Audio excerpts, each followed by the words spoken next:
ছিল না, ছিল? এই পৃথিবীতে কি আগে মানুষ ছিল? এই পৃথিবীতে আগে কি ছিল তাহলে বলেন? হ্যাঁ, মাশাআল্লাহ। এই পৃথিবীতে আগে কি ছিল? এখন ওরা নাই? সবার সাথেই কিন্তু একটা করে আছে। কমপক্ষে কয়টা করে? সবার সাথে কমপক্ষে একটা করে। আর কোন কোন জায়গা আছে যেখানে জিনের বড় বড় আকড়া আছে। পৃথিবীতে যে জায়গাগুলো থেকে ইসলাম বিরোধী অপতৎপরতাগুলো চলে, ওখানে জিনের আকড়া বেশি। কথা বুঝতে পারছেন?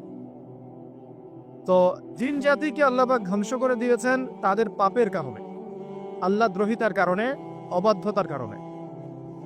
এখন আল্লাহ রাব্বুল আলামিন ইরাদা করলেন পৃথিবীতে আমাদেরকে সৃষ্টি করবেন, মানে মানুষকে সৃষ্টি করবেন।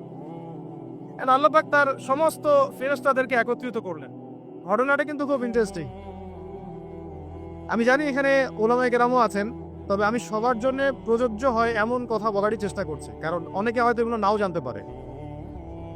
তো আল্লাহ পাকের ভাষায় আমি যদি বলি, আল্লাহ রাব্বুল আলামিন বলছেন, বা'দা আউযু বিল্লাহি মিনাশ শাইতানির রাজীম, ওয়া ইয ক্বালা রাব্বুকা লিল মালায়েকা ইন্নী জাইলুন ফিল আরদি খলিফা। হে নবী মুহাম্মদ সাল্লাল্লাহু আলাইহি ওয়াসাল্লাম, তুমি স্মরণ করো সেই সময়ের কথা যখন আল্লাহ তোমার রব সমস্ত ফেরেশতাদেরকে ডেকে বলেছিলেন যে ইন্নী জাইলুন ফিল আরদি খলিফা, আমি জমিনে মানে পৃথিবীতে আমার খলিফা পাঠাতে চাই। কি পাঠাতে চাই? আরো জোরে বলেন। আল্লাহ পাক বলেননি পৃথিবীতে মানুষ পাঠাতে চাই, পৃথিবীতে নতুন কোনো মাখলুক পাঠাতে চাই। আমাদেরকে আল্লাহ পাক সম্মানের শব্দে সম্মানিত করেছেন, বিশেষায়িত করেছেন। আমাদেরকে বলেছেন আমরা আল্লাহর খলিফা, আমরা আল্লাহর খলিফা। এখন আমরা আল্লাহর খলিফা, কিন্তু পৃথিবীতে মানুষ খিলাফা শব্দ সহ্য করতে পারে না। হ্যাঁ, কি অদ্ভুত না? এটা কোরআনে কি শেষের দিকে আছে না প্রথম দিকে আছে? সূরা বাকারার একদম শুরুর দিকে 3টা 4টা 5টা পৃষ্ঠা উল্টালে দেখবেন এই আয়াতটা আছে। তো কোরআন তাহলে শুরু থেকে কখনো খুলেও দেখেনি সে ব্যক্তি, প্রমাণ হলো এটা যে খুলেও দেখে না, অথবা দেখলেও সে এড়িয়ে গেছে। আল্লাহ পাক আমাদেরকে বললেন যে পৃথিবীতে আমি আমার খলিফা পাঠাতে চাই। তাহলে আদম আলাইহিস সালামকে আল্লাহ পাক মুহাব্বতের শব্দে, সম্মানের শব্দে বিশেষায়িত করলেন কি বলে?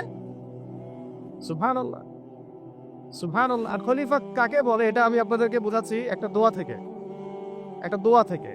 এই যে গাড়িতে করে আমরা বাসা থেকে আসলাম বা যখন কোনো সফরে যাই, আমরা একটা দোয়া পড়ি, সুবহানাল্লাযী সাখখারা লানা হাযা ওয়া মা কুননা লাহু মুকরিনিন ওয়া ইন্না ইলা রাব্বিনা লামুনকালিবুন। এতটুকু তো পড়ি নাকি? বাইরে পড়তে হবে। ওই মনে এসেছি শুধু লেকচার শোনার জন্য না, ছবি তোলার জন্য না। আজকে জীবনটা পরিবর্তন করার নিয়ত করে যাইতে হবে। ঠিক আছে ভাই? বই প্রকাশ করা, ছাপানো, বিক্রি করা, লেখা, এর চেয়ে বড় কথা আমার জীবনটা ইলমের আলোয় আলোকিত করা। আমি বই লিখলাম ধরেন একটা, আমার মধ্যে সেই আমল নাই, লাভ নাই। লাভ আছে? আমি বই ছাপাইছি 100, 200, 500, 1000, আমি নিজেই আমল করি না, হবে? আগে আমল জরুরি। ইলমের সাথে আমলটা খুব বেশি জরুরি। আলেম তাকেই বলা হয় যে ইলম অনুযায়ী আমল করে। কারণ আল্লাহ পাক বলেন, লিমা তাকুলুনা মা লা তাফআলুন, তোমরা এমন কথা কেন বলো যে আমল নিজেরাই করো না? ইয়াবুরু মাকতান ইনদাল্লাহ আন তাকুলু মা লা তাফআলুন, আল্লাহর কাছে সবচেয়ে গর্হিত একটা অপরাধ, তোমরা একটা কথা বলবা কিন্তু আমল করবা না। তো দোয়াটা মুখস্থ করবেন। এই দোয়ার নিচে একটা অংশ আছে, আল্লাহুম্মা আনতা সাহিবু ফিস সাফারি। আমার কথাটা শুনেন, খলিফার অর্থটা বুঝেন। অনেকে তো অনেকভাবে ব্যাখ্যা করে আর কি। আল্লাহুম্মা আনতা সাহিবু ফিস সাফারি, আল্লাহ তুমি এই সফরে আমার সাথী।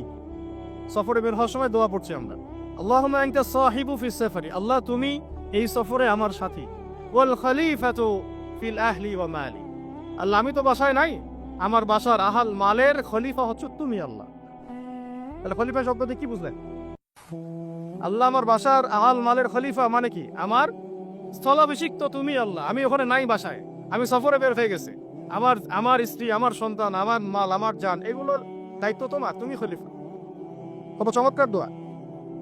তাহলে পৃথিবীতে আমি আমার খলিফা পাঠাতে চাচ্ছি, তার অর্থ কি? আল্লাহ রাব্বুল আলামিন এই পৃথিবীতে আমাদেরকে তার প্রতিনিধি বানিয়েছেন। সুবহানাল্লাহ, সুবহানাল্লাহ। তাহলে আমরা নিজেদের আত্মপরিচয় ভুলে গেলাম যে আমরা আল্লাহর প্রতিনিধি পৃথিবীতে, তাই না?